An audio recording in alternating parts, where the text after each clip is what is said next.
Olá, queridos. Parte 3. Aqueles vídeos que eu andei fazendo sobre intolerância religiosa, né? Texto como base, iniciar esse assunto. Mateus capítulo 4 diz a Bíblia que Jesus, ele teve ali uma tentação, né? O próprio diabo tentou Jesus e ele falou assim, né? O diabo falou para Jesus: tudo isso te darei se prostrado me adorares. Olha, isso é muito sério. Aí qual foi a resposta de Jesus? Ao Senhor teu Deus adorarás e só a Ele servirás. O servirás ali é prestarás culto. Então nessa terceira parte dessa mensagem que eu estou fazendo, esses videozinhos curtos, intolerância religiosa, né? Aí vim explicando algumas coisas que está lá nos vídeos anteriores.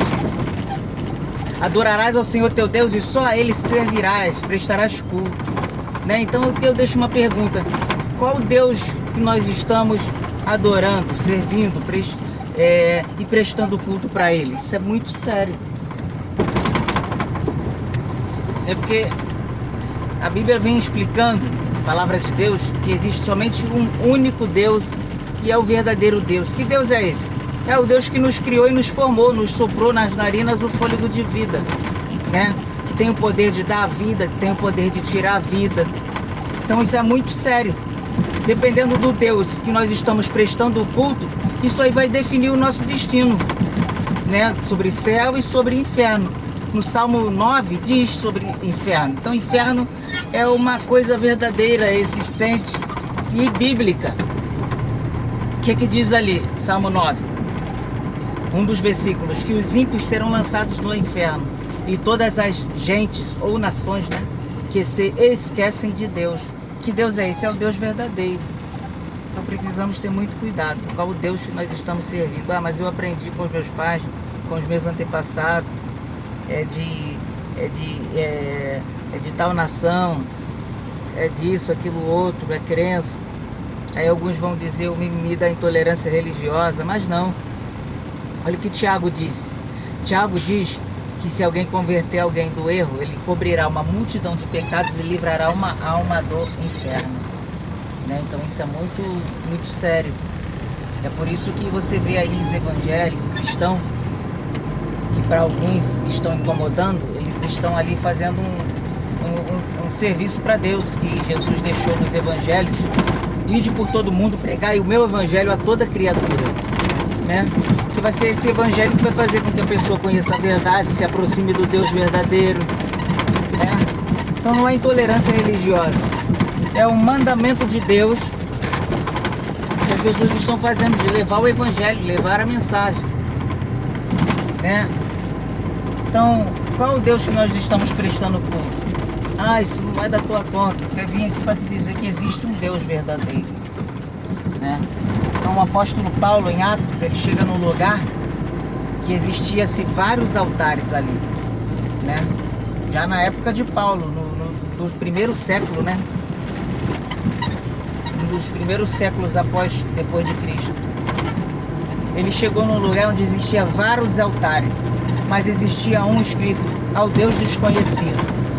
Paulo falou: esse Deus desconhecido é o Deus que eu anuncio para vocês. Ou seja, existiam vários deuses. Por que ele não anunciou? Se ele foi levantado por Cristo, se ele foi levantado por Deus, aqueles deuses que ali já estavam. Gente, com a mais pura verdade, aqueles ali não eram um Deus verdadeiro, eram os deuses com o D minúsculo, que não podia fazer nada por aquelas pessoas. E por isso Paulo falou: um Deus desconhecido é o que eu passo a anunciar para vocês. Então ali ele começou a falar de Jesus, começou a falar dos evangelhos, né? Então eu deixo essa pergunta para você: qual Deus você está prestando culto? Qual o Deus que você está servindo? É o Deus verdadeiro? É o Deus que vai te dar um bom destino? É o Deus que vai te levar ao céu? Mateus capítulo 7, versículo 13 e 14. Entre pela porta estreita, porque larga é a porta, espaçoso o caminho que conduz à perdição. Essa perdição é o inferno, né? Então mais uma vez a pergunta: qual Deus que nós estamos servindo e prestando culto? Que essa porta larga pode ser esses vários deuses, esses vários ramos, essas várias crenças. mas existe um Deus verdadeiro, que foi pregado por Jesus e está nos evangelhos. É o Deus da Bíblia, é o Deus da criação. Aí a continuação do versículo 14. Entre pela porta estreita, porque entrai pela porta estreita, porque larga é a porta, espaçoso o caminho que conduz à perdição, e poucos há os que a encontrem. E por ser estreita a porta por ser estreita a porta, poucos são os que a encontrem, né? Mateus 7, 13 e 14. Entrai pela porta estreita, porque larga é a porta, espaçoso o caminho que conduz à perdição. E por ser estreita a porta, poucos são os que a encontram, né? E apertado o caminho, poucos são os que a encontram.